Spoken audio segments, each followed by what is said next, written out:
હાલો guys, જય શ્રી કૃષ્ણ, જય માતાજી। સ્વાગત છે તમારા બધાનું મારી ચેનલ વંદનાજી કિચનમાં। આજે હું લઈને આવી છું એકદમ યુનિક રેસીપી જે આપણે લીલા ટોપરામાંથી બનાવીશું।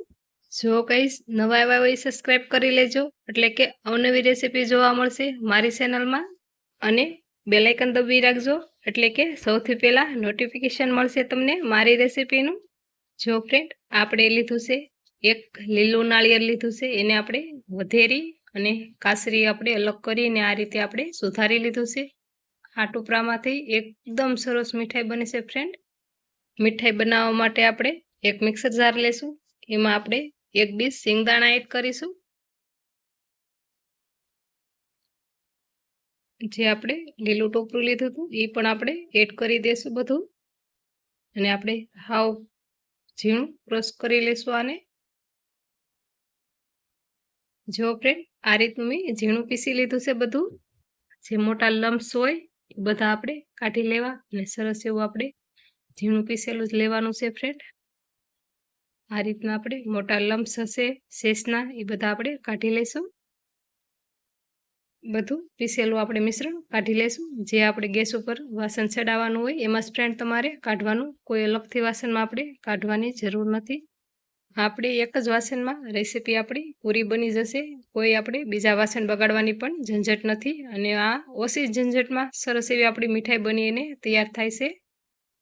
તો ફ્રેન્ડ, એકવાર ચોક્કસથી ટ્રાય કરજો આ રેસીપી, અને કમેન્ટ કરીને કહેજો કેવી લાગી તમને આ રેસીપી। જો ફ્રેન્ડ, બધું મિશ્રણ આપણે લઈ લીધું છે વાસણમાં। હવે આપણે ગેસ ઓન કરી વાસણ ગેસ ઉપર મૂકીશું। આમાં આપણે 2 ચમચી ઘી એડ કરીશું। ફ્રેન્ડ, તમારી પાસે ઘી ન હોય તો ઘી વગર પણ તમે સરસ એવી મીઠાઈ આ બનાવી શકો છો। અહીંયા મેં 2 ચમચી ઘી એડ કર્યું છે, આને આપણે ધીમી આંચે શેકી લેશું। કન્ટિન્યુ આ રીતે આપણે ચલાવતા રહીશું અને શેકી લેશું। લીલા નાળિયેરમાં દૂધનું પ્રમાણ વધારે હોય છે, એટલે સરસ એવું આપણે દૂધમાં શેકાઈ જશે। અને સિંગમાં આપણે તેલનું પ્રમાણ હોય છે, એટલે એમાં પણ સરસ એવું આપણું કૂક થઈ જશે। આમાં આપણે ઘી એડ ના કરી તો પણ ચાલે, છતાંય મેં 2 ચમચી ઘી એડ કર્યું છે। ઘી એડ કરશો તો 100 ગણો સ્વાદ મીઠાઈમાં વધી જશે। જો ફ્રેન્ડ, અટાણે મિશ્રણ આપણું ગાંઠા ગાંઠા છે, અને જેમ આપણે શેકાતું જશે એમ સરસ એવું આ રીતે છૂટું પડતું જશે। જો ફ્રેન્ડ, આમાં મેં 10 મિનિટ શેક્યું છે, કેવું આપણું સરસ મિશ્રણ છૂટું પડી ગયું છે। આ રીતે આપણે હજી કન્ટિન્યુ ચલાવતા રહીશું, અને 10 મિનિટ જેવું વધારે આપણે શેકી લેશું, એટલે કે સરસ આપણી પરફેક્ટ મીઠાઈ બને।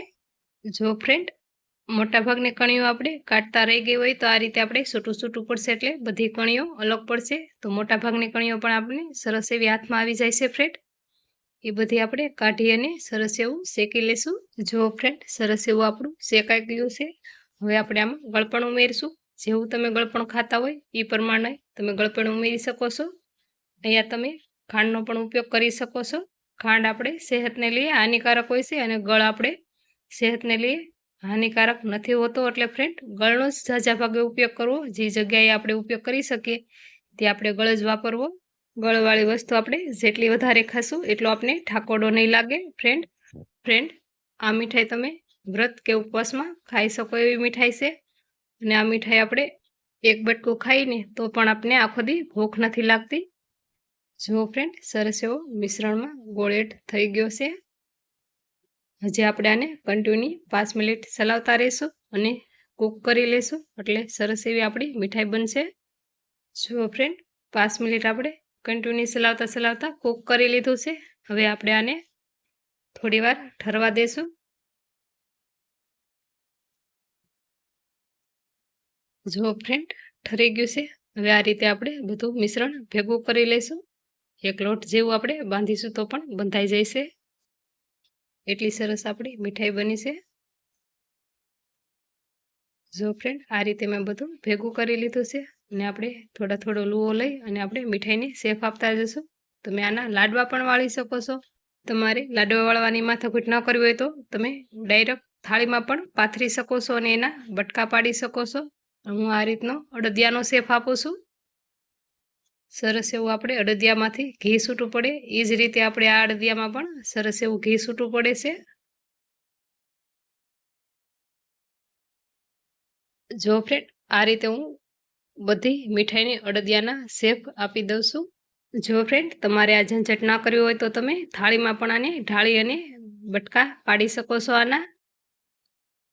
હું આ રીતે બધા અડદિયા વાળી અને અડદિયાના જાને શેપ દેશ.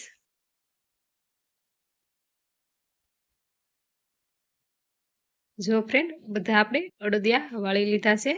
જો ફ્રેન્ડ અડધી કલાક કેડે મેં અડદિયા પ્લેટમાં લઈ લીધા છે.